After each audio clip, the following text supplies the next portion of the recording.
The Earth was once the center of the universe. It was flat. Then it was round,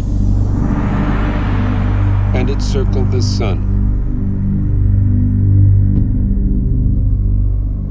It was no longer the center of the universe. It was a tiny part of the Milky Way.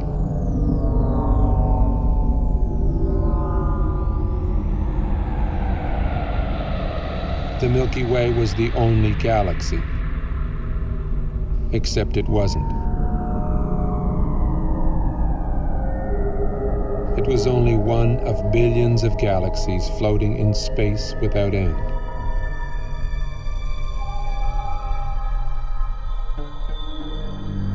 Every single time we think we've got it all figured out, we realize we've merely found another piece of the picture. It is a big picture. With many pieces.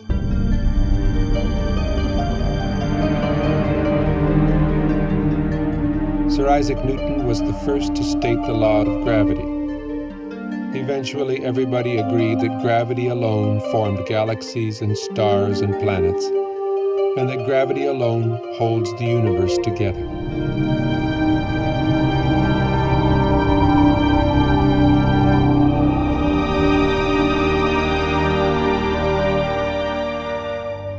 Then we discovered a force 1,000 billion billion times more powerful than gravity.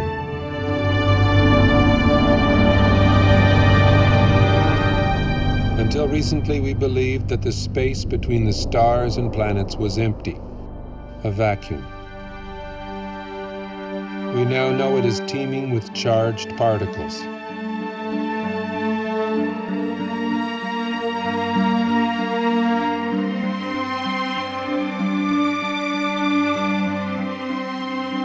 We see glowing electric filaments spanning millions of light years. We see stellar and galactic formations shaped by magnetic fields.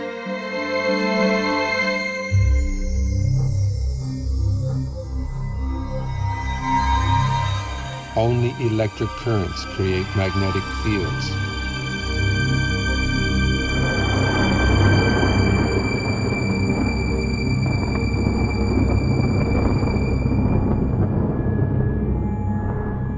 It is possible that the predominant force in the universe is not gravity, but something else.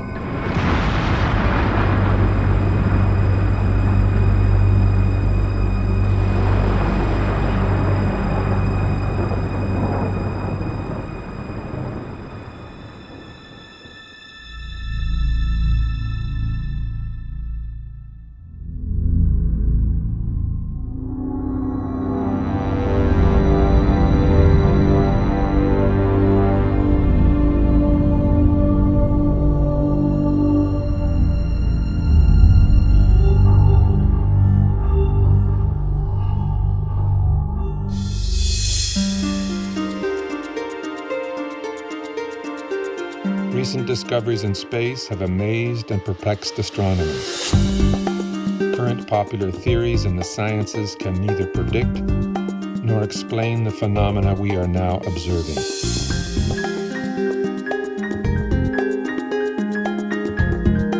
A new theory is being proposed. A theory which can both predict and explain the data coming back from deep space. Its implications are profound and affect all the scientific disciplines. It is in fact a synthesis of the disciplines. A synthesis which has already led to discoveries that link modern astronomy, leading-edge plasma physics, and ancient mythology.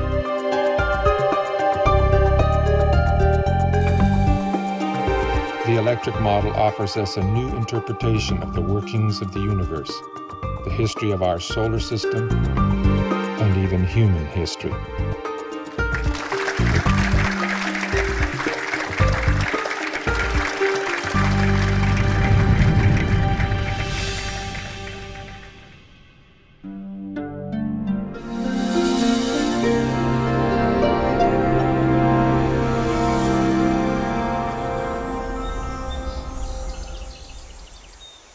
The rise of science was a triumph over mythology, over magic and superstition. That's why the word science today implies reliability. The word myth means fiction, not true.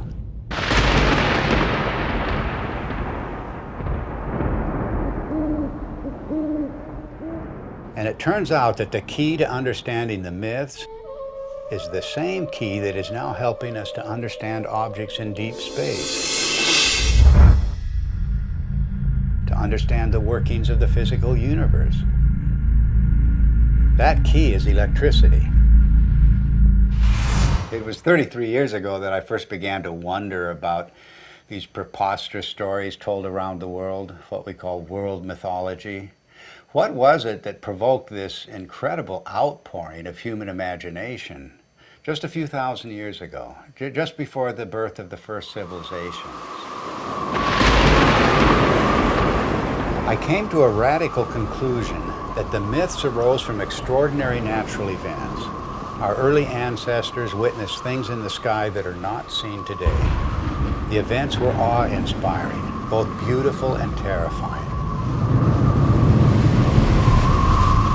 So it shouldn't surprise us that the myths are so incomprehensible. Well, of course they're incomprehensible. The celestial references are no longer present. It was in 1994 that I was invited to come to the US to attend a conference which was dealing with the possibility that the ancient sky, as witnessed by our earliest forebears, was different to the one we see today. I'd been interested in this kind of idea because it could only be explained in terms of electromagnetic influences within the solar system. So it came as a bit of a shock and a surprise to see David Talbot showing slides at one of the sessions at the conference, which I recognized immediately as being similar to those of electric discharges in the laboratory.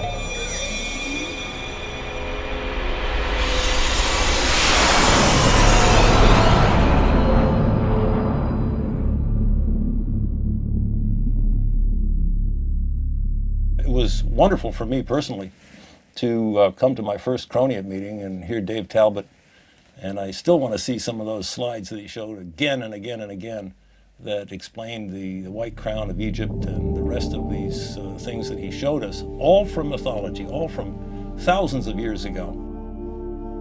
These things clearly were seen by civilizations that never talked to each other from the far corners of the earth. It all just clicked together like a three-dimensional jigsaw puzzle in my mind.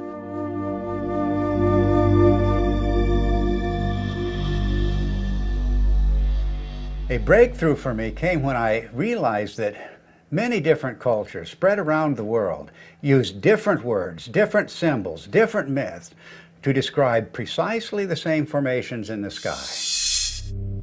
The Ouroboros, or celestial serpent biting its tail, for example, occurs on every habitable continent, but it has no ties to the world we now observe.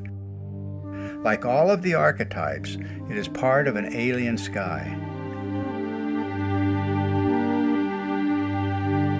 A cosmic column rising to the center of the sky, holding aloft the wheel of heaven. And much more than a wheel, because this was the revolving cosmic temple, the city of the gods, the kingdom of heaven, always resting on the cosmic column. Then there's the image of the four rivers or pathways radiating from the center of the sky out to the boundary, the rim of the wheel. The simplest forms lead you invariably to the full story of world mythology. The hero's journey unfolds as the story of the wheel's axle. The mother goddess finds her identity in the star at the summit, the hub and spokes of the wheel.